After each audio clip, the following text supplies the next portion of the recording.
Yo, if dudes wanted to be in the military, just join the damn military. Don't take part of a fake military because it's easy and you don't have to actually really fight. But the idea of bettering yourself, giving yourself confidence, building up self-esteem, these aren't things independently that I'm opposed to. I'm actually champion those things. Everybody should be trying to build up their self-esteem.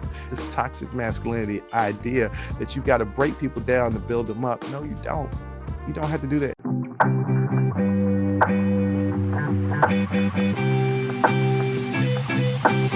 The hell is an alpha male boot camp? So I went down a rabbit hole, and this is what I found out. So an alpha boot camp, sometimes called an alpha male boot camp or man camps, are intense programs marketed towards men seeking to reclaim or enhance their masculinity, confidence, and leadership skills. The camps have gained attention for their high prices, military-inspired structure, and bold promises to transform participants into better men through physical and psychological challenges.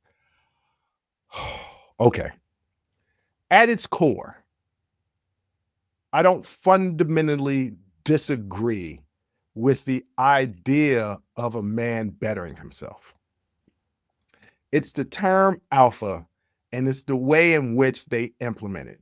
Yo, if dudes wanted to be in the military, just join the damn military, right? Don't take part of a fake military because it's easy and you don't have to actually really fight. You ain't got no skin in the game. But to improve upon yourself, I don't know about this idea of increasing your masculinity because their idea of what masculinity is, I still feel this is just extremely toxic. But the idea of bettering yourself, giving yourself confidence, building up self-esteem. These aren't things independently that I'm opposed to. I'm actually champion those things. Everybody should be trying to build up their self-esteem. Everybody should be trying to improve themselves. I talk about all the time how much I'm trying to evolve as a person, become better as a person.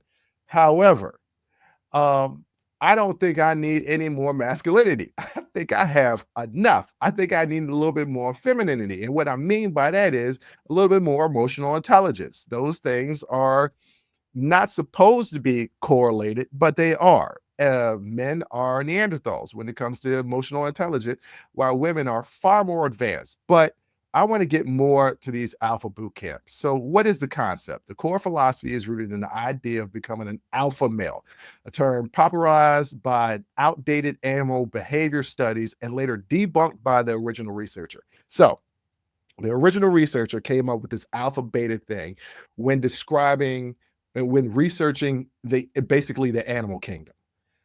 And he later was like, yo, this really isn't a thing because alpha and betas change roles, right? Like one minute you could be an alpha and the next minute you could be a beta and vice versa. It really depends on your environment. And this is what I've been preaching on this podcast for, I don't know, a couple of years now, that you can be both an alpha and a beta, depending on your circumstances. I am both an alpha and a beta. Sometimes I take charge, sometimes I take lead, sometimes I sit in the back and I follow. You need to be able to do both to be a successful person in this life. You can't be all or nothing with one or the other. You need to be a mixture of both. So these programs, these alpha boot camps, claim to help men shift their mindset of scarcity and self-doubt, which is equated to being a beta, to one of abundance, confidence, and assertiveness, which is equated to be an alpha. So,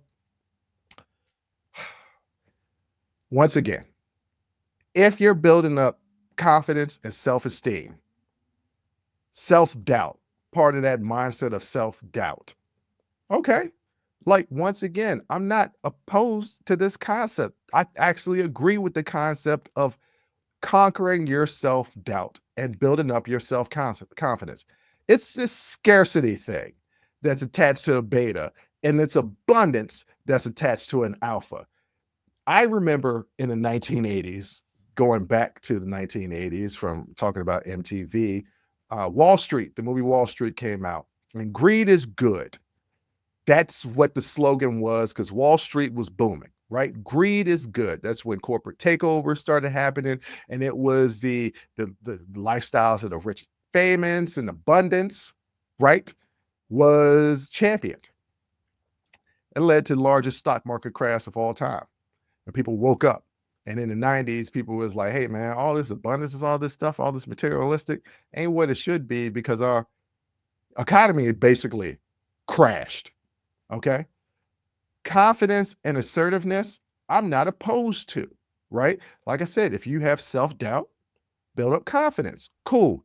Assertiveness, sometimes that could be a good thing, sometimes that could be a bad thing. Assertiveness is good in moderation. All of this could be good in moderation. Even abundance can be good in moderation, which I think may be contradicting one another, but I don't know. So let's dig more about this approach. The approach often involves breaking down participants through hardship and then building them back up to realize their potential as leaders, fathers, and partners. Now, what type of partners are we talking about here? Like marriage and relationship partners?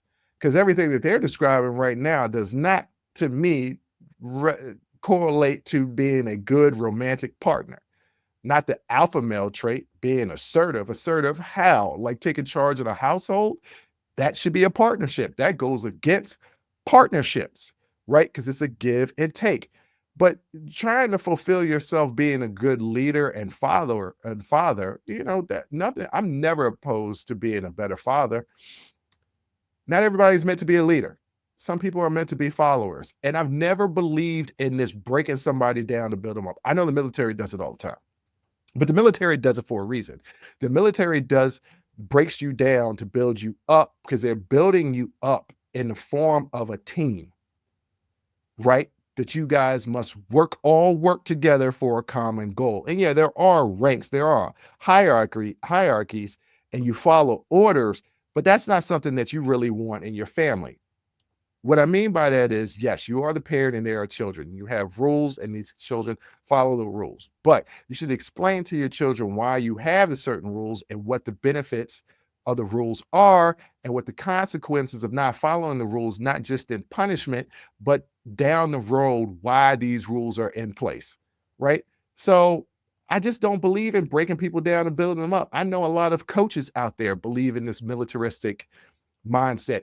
And there's a reason why people enter the military. They have a different mindset than the majority of people, right? Like people that play football, you got to have a certain mindset to be a football player. You got to have a certain mindset to be a boxer. You got to have a certain mindset to be an MMA fighter. You have to kind of maybe not like pain, but really not mind it. And I don't know about y'all. I hate pain. I hate when I'm sick.